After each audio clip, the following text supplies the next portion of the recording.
Cette loi anti-mosquée, c'est l'idée de Roberto Anelli avec les autres élus de son parti, la Ligue du Nord. Il estime qu'il a permis d'éviter une catastrophe à Milan. On espère d'avoir pu arrêter un désastre, sinon ils ne s'arrêteront jamais. Une mosquée pour 7000 fidèles en lieu et place de ce palais des sports désaffecté. Un cauchemar pour l'élu du parti xénophobe qui n'a pas peur des raccourcis. Mosquée ne veut pas dire terrorisme, mais mosquée veut dire risque de terrorisme.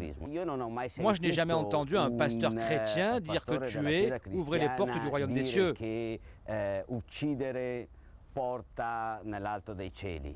Les élus de la Ligue du Nord de Lombardie n'en sont pas à leur premier coup d'éclat. Pour dénoncer ce qu'ils appellent la colonisation musulmane de l'Europe, ils avaient déjà inventé ce slogan « Oui à la polenta, non au couscous ». Leur leader, Matteo Salvini, en bras de chemise à gauche, se retrouve d'ailleurs sur ce thème avec toute l'extrême droite européenne, un populisme qui fonctionne en Italie. Il y a beaucoup trop de musulmans ici. On atteint des niveaux proprement incroyables. Moi, je veux que ça s'arrête.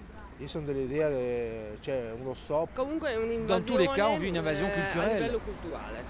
Et face à ce sentiment de rejet qui monte et sur lequel les politiciens xénophobes soufflent, la communauté musulmane italienne est tout simplement abasourdie. Ils dépeignent les musulmans comme si c'était des diables. Et celui qui n'est pas du tout informé et qui n'a jamais quitté l'Italie, croit que c'est vrai. Cette loi était en préparation depuis 8 mois, mais son adoption quelques semaines seulement après les tueries de Paris ne pourra qu'alimenter un climat d'islamophobie.